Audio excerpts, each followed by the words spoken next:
Welcome to the first episode of Every Season Matters, where myself, Will, and Blake are going to be breaking down every season of Survivor as thoroughly as our little hearts can make it happen in 8 episodes per season. So, we're going to be taking 8 specific topics for each season and putting out a podcast about each.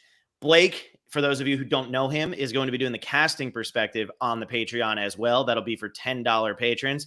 I'll let Blake talk all about himself on the casting perspective episode when he gives his background about all the places he worked, all the shows he's worked on, everything like that. But he's pretty much as much of a reality TV expert as you could ask for. He was on the Survivor Sucks boards way back when, so he's got quite an encyclopedic knowledge of Survivor Borneo. And that's where we're starting, is Survivor Borneo. And this episode is going to be taking a look at the most overrated moment in the first season of the show. Welcome to the podcast, Will and Blake. Blake, welcome to this is your first thing that's actually going out for the patrons. So you better make a good impression. Otherwise, this was a waste of everything. You know how many good impressions I've made over the years? Not many. At least 3. So. Wait, can we hear a little bit about Blake though? I know he's gonna do a longer intro, it seems like, but maybe we just get the quick bullet points on what's your deal, man? I grew up a poor white child in Texas, but one thing that made me realize there were other people that looked different and had different opinions was watching the first episode of Survivor. But it was not Mike. Oh my God, say the right one. Marquesas. Final 9. What an episode to start off with in your Survivor career, where Sean takes everyone out and says, "Bet on black." And I was like, what? This is insane. I fell in love with Survivor, reality TV, all that kind of stuff. It's so interesting seeing different people, the social aspect of it, the social experiment. I was like, I'm going to go to school to be a pharmacist, though. Failed all over that. And it was like, what could I talk about for the rest of my life easily? And it was reality television. Switched to a film school. Oh my God, say the right thing. Film school. And then moved to Los Angeles to work in reality TV in 2012, and I've been in casting ever since.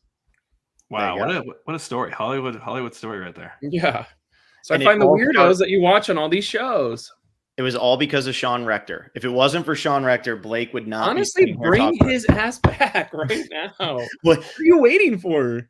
We're on Borneo. We're waiting for like a couple months. That's what we're waiting for. Then we'll get to Marquesas, and I'm sure we'll talk all about Sean Rector. But yeah, these episodes are going to be coming out twice a week during every month. So January will be dedicated to Borneo. From here until I'm trying to do the math, or like the next 6 years or something.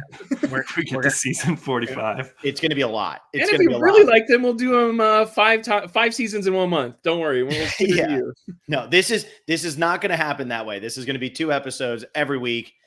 So you'll get 8 episodes a month, and it's going to be really, really fun to do. And we're diving in with Borneo. So I'll open it to you first, Will, because you've talked the least so far. What's your most overrated moment from Survivor Borneo?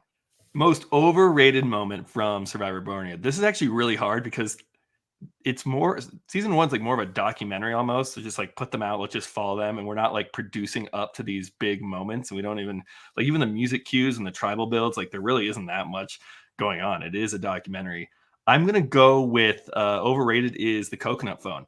I love Greg Buis. I think Greg Buis should have been back on All Stars or should have been back on our screens at some point, like an amazing character. This is not to hate on him. But the coconut phone, I feel like that's like his crowning achievement when everyone looks at Greg Buis, like that was it. That was so funny. Honestly, it was kind of funny, but it was a bit. This was actually Greg in many of the scenes. We like him because he's so authentic and he's so quirky and he's like in the moment. This was like a pre-planned bit. So it actually doesn't even represent Greg as a character all that well. So that's what I'm going with. When I was on the rewatch, it's like, yeah, this is kind of funny, but Greg is so much better in other ways. Like when he's talking with his sister or when he has his shirt on as a skirt and is like dancing and humming like just an insane person. And just how he was surviving in the jungle, sleeping in the woods, the will they, won't they with Colleen. Like there was so much more intrigue to Greg than this obviously planned bit. He knew exactly what he was doing with this silly, stupid coconut phone. So I'm going, that is the most overrated moment. That tells you everything you need to know about Survivor Borneo's moments. Is that's an overrated moment because that seems. What other? I'm trying to think. I feel like when we talk about Borneo, that's what people think of. And if you think of the cast and you think of Greg, like that is his highlight. Like that is his claim to fame when it absolutely shouldn't be. Yeah, it was. I personally think that the best Greg Buis moment is the thing with the sister, because Rudy's commentary on It's that is so so weird. incredible. I mean, she's just looking at Greg going like, boop, boop, ba, boop, ba, ba, ba. And Greg's like, yes, oh, that's a good one. I understand what you're saying. I'm Everyone's like, so glad what I've won the this hell? challenge to make everyone hate me from now. Yeah, Yeah, yeah, then Rudy dropping the incest thing, like yeah. talking about feeling your sister. What's going on there? Yeah. Yeah, no, Greg's a great character. It's just that the phone is yeah, it's whatever to me. Blake, is the what did you have? What do you think about the coconut phone? Was that big enough to even come on your list Coconut here? phone was something where I'm like, okay, I saw Exile Island for like where, oh, I'm gonna be talking to my Blackberry and I love Shane, and he gets a little further and is a little more interesting to me than Greg. So I on the rewatch, it was like, oh yeah, I need to pay attention to Greg. He's one of everyone's favorite characters, but it was like, I'm ready for this to be over, even in the beginning of season 1. You're like, And that's a good if this is what the comparison. show's gonna be, no thanks. The Blackberry is a great comparison because when Shane's doing it, it's honestly like therapeutic for Shane because he's actually losing his mind. Whereas Greg is kind of like he's hamming this up and knows what he's trying to do. So I like the Shane one. The Shane is a better version of this. Yeah, I agree with that. It's more authentic. Blake, what do you got as your most overrated moment of this season? I think I'm gonna go somewhere weird with this because it's more of like the mysterious of the show or whatever. I was like, I'm gonna pay attention to the Stacey Stillman vote out because this was the first scandal of were they paid to get rid of Stacey and keep Rudy because he's so much more of a character. They got a lawsuit, there was a settlement, who knows? It's lost to, or can I Google it? I don't know. Go Google it right now as we're talking. But it was like Stacey was still annoying. Like I would have voted her out too. Like it wasn't like the challenges were super strength related back in the day, but it was like you already have an alliance brewing of like, what are we trying to do? Okay, I can work with Rudy because he's gonna be so cut and dry, but Stacey's a little bit annoying. I don't want too many women on my thing because I'm rich and like I don't want the women to take over. So it was like I was looking for something like, dude, everyone loves Stacey and it's so weird they voted her out, but it was like, I don't know if it's like, oh, I fell into the edit like you can and on these shows sometimes, but it didn't feel like Stacey going was that crazy of a moment where of course I only went because it was rigged. Mm-hmm. Yeah, I remember like and this wasn't this rewatch, but when I first rewatched season 1, I don't know how long ago, I remember hearing about, oh, there was some scandal in the vote. And I was watching through. I'm like, wait, when is this vote coming up? I haven't, like, it didn't even pique my radar. And I was like, oh, I've already seen that episode. Oh yeah, Stacey going home makes complete sense. And obviously, if there was any scandal or if it was rigged, the show isn't gonna include that or like highlight it in any way. But like you said, it's like this was a pretty straightforward vote. And did people really like Stacey? I didn't even know that. Like, I mean, I didn't dislike her, but I don't remember. I mean, yeah, I mean, she didn't have really. I think that's something we'll touch on probably in one of these other episodes, but it's like, if you really like Stacey, you're also really going to like Jenna, and you're also really going to like Kelly, and you're also going to really like Colleen. So it's like, and those three better Stacey's in the same were just season. better. Yeah. Yeah, and I think the thing with the Stacey Stillman incident is that it's become just such a part of reality TV like lore at this point. Everybody talks about the Stacey Stillman incident, even if they don't know who they're talking about, even if they're not talking about Stacey or Rudy. They talk about it in season 1. Didn't Survivor rig it? Wasn't it rigged so that old guy could go further in the game? And while I definitely think that there might have been behind the scenes a little something happening, the fact that it was Stacey that was kind of sacrificed in that episode doesn't carry the weight of somebody else from that original Tagi tribe being the person who went there, because Stacey was the least interesting. You guys all just said it. There were 4 versions of Stacey Stillman on the show. So if you can lose anybody, that's the person you want to lose early on. Rig Survivor, let's go. Yeah, let's do it. Well, do we think it was rigged? Like, do you guys actually think that they tried to talk to the contestants? I think there was suggestive conversation for sure. I think Rudy, I mean, I could talk about this of like what is rigging and what is whatever, but like I think there was a moment of who do you want to be next to for a while, and like the fact that Rudy didn't go for so long afterwards makes it in my mind feel not rigged, because they would have just voted him out the next time, but they don't. There's multiple times to vote out Rudy, and it's like, well, now he's in our alliance, And when Stacey goes, it's at like 7, right? So that 4 alliance was already happening. Like I think we kind of touched on that, but it's like all the pieces are already there, and Rudy would have gone eventually before the end if that was true. Yeah, that's a good point. Yeah, I think that's a good point. I agree, though. I think the Stacey Stillman thing, it's not even so much that it was a moment on this first season.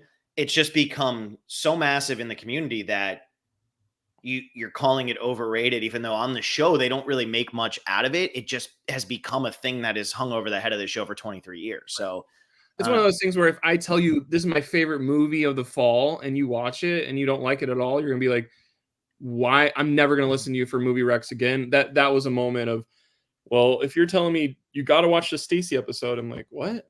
Yeah, I agree with that. All right, well, I think the only moment of this season is the only moment that can be considered the most overrated moment, and that's the Sue Hawk final jury speech. I think it is so unbelievably That's overrated. such a dumb take, Phil. Thanks, man.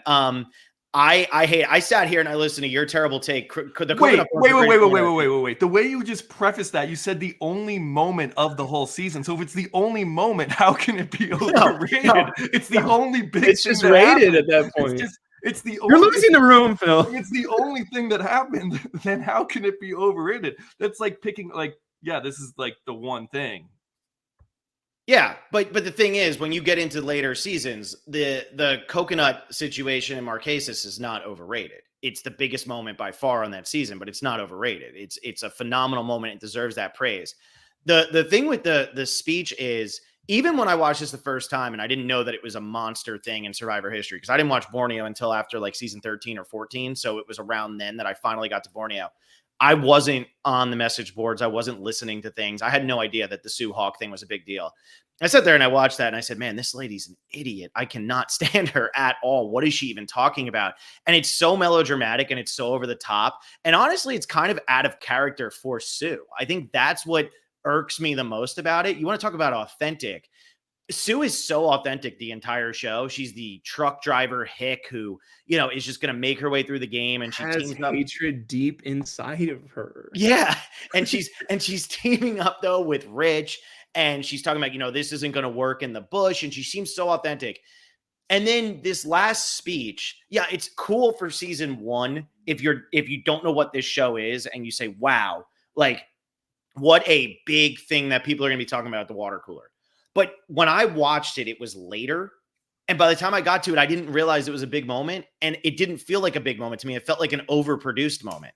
And so the fact that people always talk about it, it just doesn't do it for me. And I think it's one of those things where if you tell people the Sue Hawk speech is one of the great moments in Survivor history, as I think in the 30th anniversary magazine that Will and I did an entire podcast about, it's in there as, it's just not. And most people are going to watch that and say, why was this such a great moment? It's just not. And so here's where you're let's wrong. Fight for it real quick. Okay. Go for it, Will. Okay. Oh, Blake, you want to go first? I mean, it's something where there's a lot of kumbaya on Survivor, and villains are not really a thing. Whether you want to fight as Rich as a villain that wins the first season or whatever, but like, there's not a lot of hate. There's not a lot of like everyone's let's all do this together and see what happens. The fact that somebody says out loud, if you were dying of thirst, I basically wouldn't even give you a gusher, like, is insane to me. Of like, that was something where if you've had to watch this with your sister or your wife and you haven't really liked this at all, Robert, get ready for a moment for you. We're going to absolutely blow up this Kelly person. Kelly's not the most likable person in this scenario either, because she wavers. So for Sue to just dunk on her is our first moment where it's like, oh, when we're talking about the range of human emotion, here's pure hatred. And that, I think, is some of my favorite moments on Survivor, is the pure hatred stuff, because I can't do that at my work or I get fired. I can't do that on my kickball team or I lose 50 friends, but you can do it in front of 18 million or like 50 million people. And Sue walked out of there a legend, and people love her to this day. Yeah, and another big reason why I don't think this is underrated at all, like, this is the first season. This is what the first time we're seeing the jury question the final two and how this is going to go and how it's going to work. And if you look at the other questions and what other people came up and said, like Sean goes up and just like, got no questions, just want to say I enjoyed being there with you. Rudy comes up, he's like, oh, I just want to say I was dumb for taking my hand off the idol. Like Greg says, pick a number between 1 and 10. Like if Sue doesn't do this, we might get to the Game Changers format where it's an open conversation, because this is how bad the final tribal council was for the first season. And this set the tone for the rest of the show's history. Like we don't get Corinne's speech in Gabon if this doesn't happen. We don't get so many like of these true hatred and this feelings coming out. This set the tone. Plus it was all wrapped together with like a great animal analogy, the snake and the rat, which makes it iconic because you can name it, you can call it out.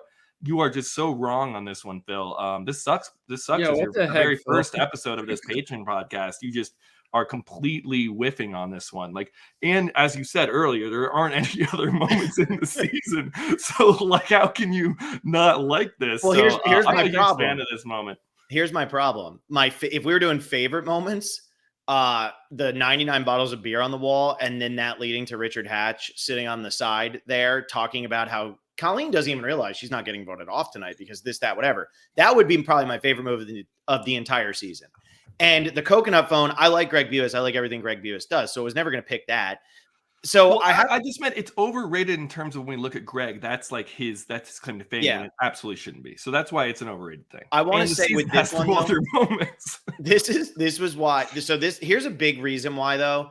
And it's something that I think about a lot. And I probably put too much emphasis on the first 7 seasons because I hate All Stars with a burning passion. It's literally bottom 5 seasons for me. I hate it so much. Are we going to skip it? No. We That's should. one of my favorites. I hate it. And that tells you everything you need to know about your taste, Will. But I love that has a lot of hate in it too. That's a lot of just darkness, especially I think it's the best final tribal council out of any season. Like I wouldn't disagree with that. I wouldn't disagree with that, but everything that leads up to it. But here's my problem. I also think that the Sue Hawk moment, for as great as it was for production, pretty much made it so that everybody who was actually a fan favorite on the first season, with the exception of Rudy, who was going to play no matter what, and then Hatch, who won the game.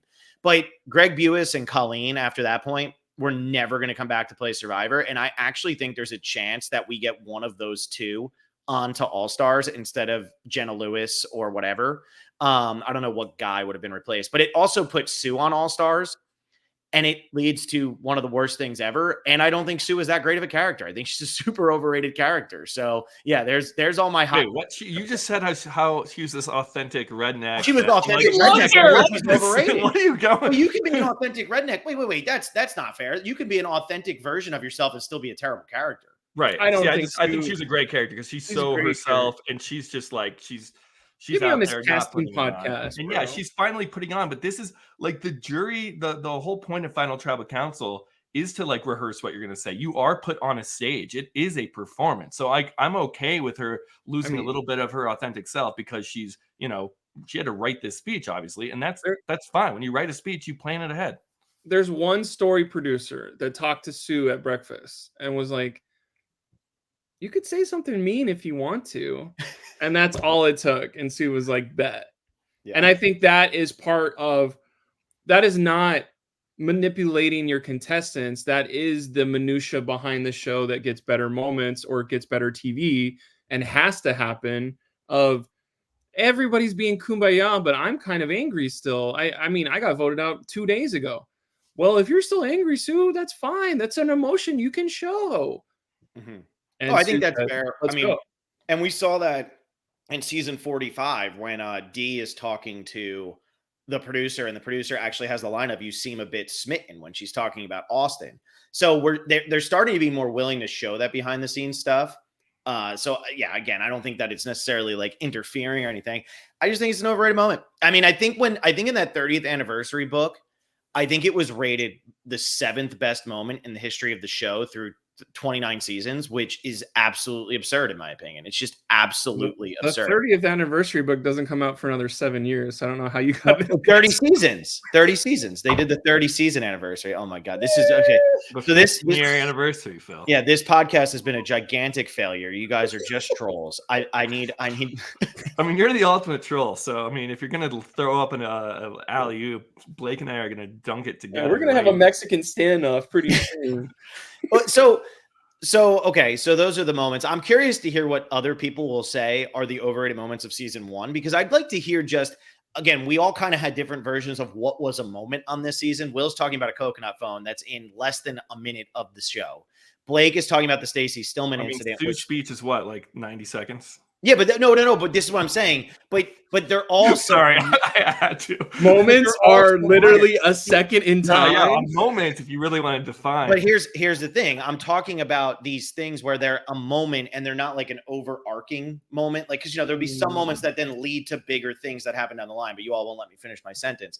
So I'm curious what people actually consider to be like the memorable moments from season 1 at this point, because I feel like a lot of people go back and watch Borneo when they're trying to watch all the seasons of the show and are kind of bored by it and say, I know, was it James Lim always calls it the nature documentary, because it's just a totally different show than what you're watching nowadays. So I'd be curious what people even consider moments, because we all went very different styles of what we are considering. I would argue my moment's the only one that's actually a moment, but anyway. Watching Borneo, I love it. It feels like if you've been frustrated over the last 2 years, watch Borneo. And like, that is a thing where I don't have to worry about how many votes are coming or, oh, did I move my ship wheel to the right side? It is just full on. I think what I love about Borneo is everyone is doing it for the first time. And now our first timers are, I am a gay white dude from West Texas, and I'm the first one to be on Survivor. But it's not the first person playing Survivor. We're not having the first alliance ever. It's the first in a way that you can't be first on the show because you've seen so much of it. And there's so many, like, I've already planned every scenario. Like, Drew's like, here's what I'm going to say the day after the auction. And here's what I'm going to say. Like, I'm sure he had a thing planned to say goodbye to Julie last night. / let's not date it. But like goodbye to Julie. He probably had his thing ready to go, but he's such a cocky dick that he loses instead. Yeah. Yeah. I like Drew. I like Drew a lot. So you see yourself in him. Yeah, I really do. I like Drew, but I get what you're saying with that, where it is the least manufactured of all of the seasons. And I think that's what we've seen thus far. I mean, just a totally different show. And either version can be really enjoyable. Like, I don't hate the new era probably as much as some other people do, but I also watch Borneo. I'm like, I really dig this. This is super refreshing. And it's just what they're focusing on is completely different. It is a survival documentary. Let's throw people out there. Let's watch and just see what happens instead of producing to what we want to see happen. And that's okay. And because of that, there really aren't that many big moments. So I can't fault your pick too much, Phil, because like you said, it's the only moment, which I kind of threw back. Well, if it's the only moment, how can it be overrated? Because it is the moment of the show. But you're like, wait, if it's the only moment, what else can we really pick? Yeah. So and I don't fault your pick too much, Phil. If we had done favorite moment, I have like some 4 random ones. Like I love the thought process of we're about to merge. Pick one. They flip. They talk.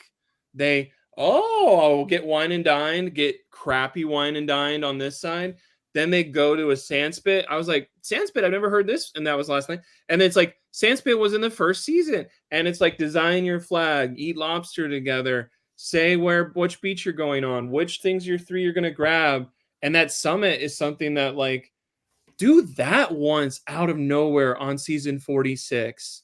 And like, it's just a different dynamic. And then the paranoia of, were they given an idol at the summit? Would put the new era with some old era stuff where it's just like, this feels like we cared and we tried to do stuff in the past. And now it's meet us at the sanctuary and there may be a chicken that we didn't cook all the way. Yeah.